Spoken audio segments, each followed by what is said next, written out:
Hey guys, welcome back to our channel. అందరూ ఎలా ఉన్నారు? నిన్న వీడియోలో నేను చేపల పులుసు పెట్టాను కదా, దాంతోపాటు నేను రాగి సంగటి కూడా చేశాను. ఆ వీడియో అయితే తీసాను అనమాట. చాలా అంటే చాలా బాగా వచ్చింది, హెల్తీ కూడా. మీరు కూడా ఇలా ఒకసారి ట్రై చేయండి. చాలా అంటే చాలా టేస్టీగా ఉంటుంది, చాలా సింపుల్ కూడా. ఇక్కడ రైస్ అయితే టీ గ్లాస్ తీసుకున్నాను అనమాట. మంచిగా వాష్ చేసేసుకొని 4 గ్లాసెస్ వాటర్ పోయాలన్నమాట.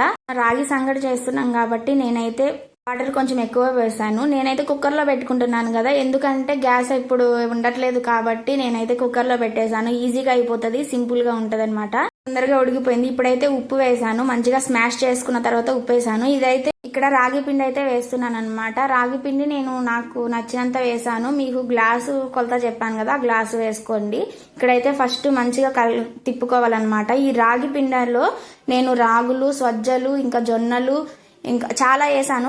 ఫైవ్ ఐటమ్స్ ఏమో వేసాను. చాలా అంటే చాలా హెల్త్కి మంచిదనమాట. నేను రోజు మార్నింగ్ రాగి జావ కూడా తాగుతానమాట. నాకు థైరాయిడ్ ఉండే, థైరాయిడ్ కూడా చాలా కంట్రోల్ అయిపోయింది ఇవి తీసుకోవడం వల్ల. నాకైతే చాలా బాగా అనిపించింది అనమాట. మీకు ఈ రెసిపీ కావాలంటే ఖచ్చితంగా కామెంట్ చేయండి, అంటే రాగి జావ రెసిపీ. రాగి సంగటి ఫస్ట్ టైం తిప్పాం కదా, తర్వాత అయితే కొంచెం సేపు గ్యాస్ పైన పెట్టేసి కొంచెం సేపు ఉడికిన తర్వాత అయితే మళ్ళీ తిప్పుకోవాలన్నమాట. అలా తిప్పుకోవడం వల్ల చాలా బాగా ఉడుకుతుంది, ఇలాంటి స్మెల్ కూడా రాదు. మీకు నచ్చితే సబ్స్క్రైబ్ చేయండి, ఒకసారి ట్రై చేయండి.